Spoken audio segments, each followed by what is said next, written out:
welcome to the second episode of Inside the SCCBL. I'm your host, Dave Soberi, proud to bring you all the highlights and interviews from the previous week.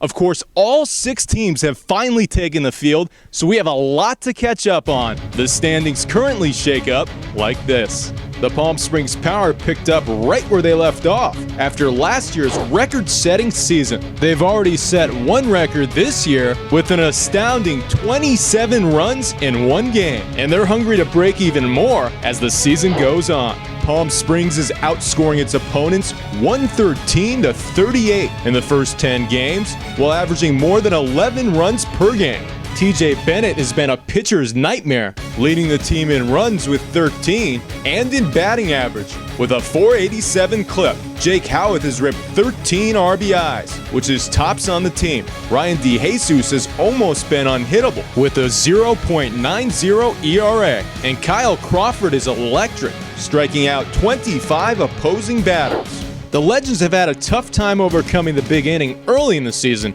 but have seemingly found their mojo since winning 8 of their past 9 games. I caught up with manager Rodriguez on his thoughts on the past week of games. We've been playing some pretty solid baseball. A few innings got away from us throughout the year, and it hurt us a little bit, but overall, I'm pretty happy with what the guys have been doing. You know, the vibes are good. We are nice and relaxed, exactly where we want them to be, and I'm just waiting for us to catch our stride and really get on a hot streak here pretty soon. It's going to happen. It's just a matter of when. My man Ray Patchen's doing work for us. He's been driving in a bunch of runs, hitting for average, hitting for power. He's a good guy to have in the middle of the order. Hugo Rodriguez is a guy who you put him at the top of the lineup. Well, I don't want to give too much information to the opponents, but let's just say that he can run. And, you know, basically all our guys have been contributing. And here are the legendary leaders, headlined by none other than Danny Haley. Haley was an all-SCCBL performer last year, and he's showing why this year with a .375 batting average. Meanwhile, Ray Patchen has been raking with 13 RBIs. Cody Yates has been a strikeout fiend, getting 19 batters, and Matt Montgomery made a great first start, going 7 innings with no earned runs. And here are the leaders for Team San Diego.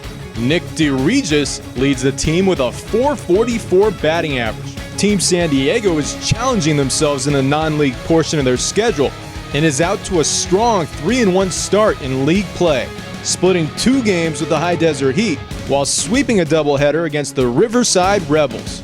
The Heat picked up an unusual first victory of the season, scoring 5 runs on only 2 hits, but blasted their way through the second game of the doubleheader against ATH Academy, scoring 17 runs.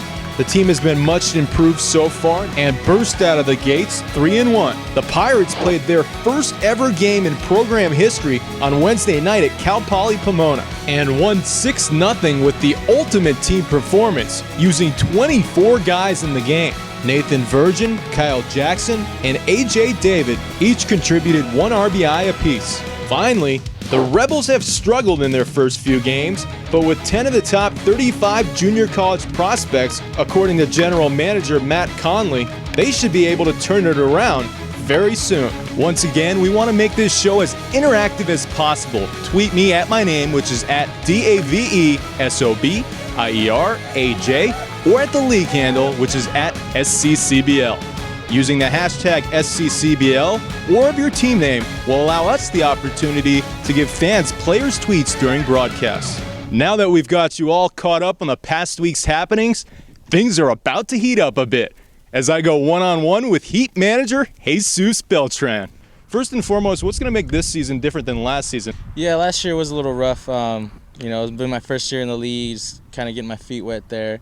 This year, though, should be a little bit different. We got a little more depth this year. We got a little bit more defense, more pitching, a little bit more offense too. So we should be able to compete pretty good this year. Who are some of the key returners that we're going to look forward to seeing? Key guys we got coming back are James Caraway, outfielder, Chris Chirenko, catcher, Aaron Cisneros, first baseman, infield. Those are probably 3 of the guys that'll help lead the way this year, help impact our team this year. And what makes each of them unique or special? They're just they're all leaders. I mean, Chris is, behind the plate. He's a very good vocal guy. Knows what to call, where to put guys, stuff like that. James and Aaron, they're more lead by example type of guys. They get it done on the field, whether it's defensively or offensively. They're the guys that just go out and work hard every single day.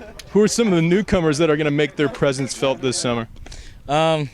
We got quite a few new guys. I think Ronnie Leone, one of the infielders, middle infielder, will help switch hitting the middle infielder. He's got a little bit of pop, good hands, so he should be able to help defensively and offensively. We got a little bit more speed in the outfield with Leonard Balfavon from San Bernardino Valley College and Dakota Reistad from Cal Lutheran. That'll give us some speed out in the outfield. You got a catcher/pitcher, Thomas McCarty, that's going to help us out. What are you most excited about this season? I'm excited to compete with the guys that we got in and the guys returning, the guys we brought in. I'm looking to compete. It's all these guys are eager to play. Pretty much, I can call on these guys last minute if I need to, because they all want to get out there and play the game and show everybody what they can do and just compete. These guys are ready to go. Anytime we need them, they're looking forward to the summer. We got 40 games scheduled, and they're looking forward to every single game. So. Again, that's probably our unique thing is these guys want to compete. So the Heat's depth will be a major advantage this year.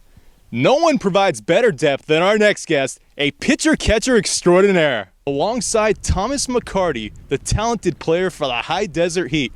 First and foremost, you were a very good player at Victor Valley College, and now you're a junior, so you're looking to prove yourself this summer. What are the schools that are interesting for you? Colorado State Pueblo and Cal State San Bernardino. Both of them are D2 schools, and I'm interested in both. I'd like to play for either one of them. What do you like about both schools? Colorado would be good to get out of state. Even though I do love California, it would be just nice to, adventure out. Cal State, I'd like to play there because I'm closer to family, and it's a school I've looked at since I was a young boy, so that'd be a really good place to go to. What was the determining factor in making you a High Desert Heat this summer? I played for Coach Beltran in the spring, and I played in 2011 for him at Victor Valley College. What specifically are you looking forward to working on this summer? Working on, tuning up the skills behind the plate, getting more at-bats, and then also working on pitch mechanics because I'm working on both of those positions there. And that's basically it right there. High Desert is looking to catch fire this season.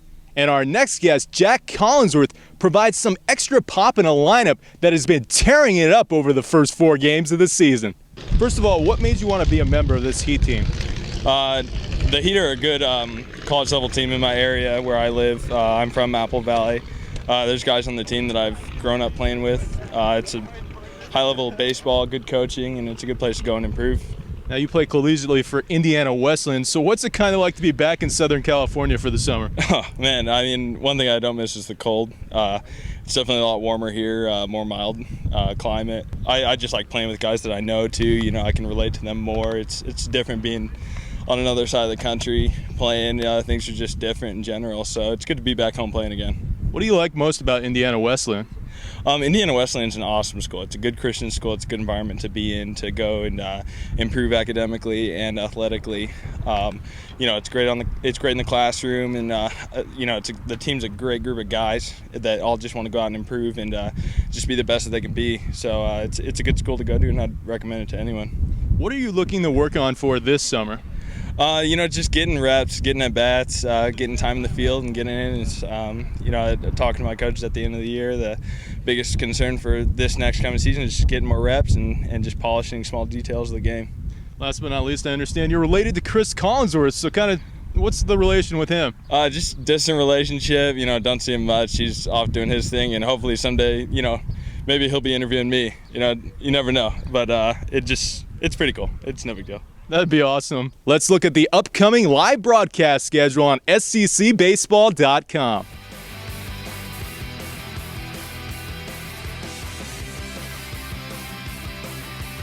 Well, that's all for today. I hope you enjoyed this show, and we'll see you next time on Inside the SCCBL.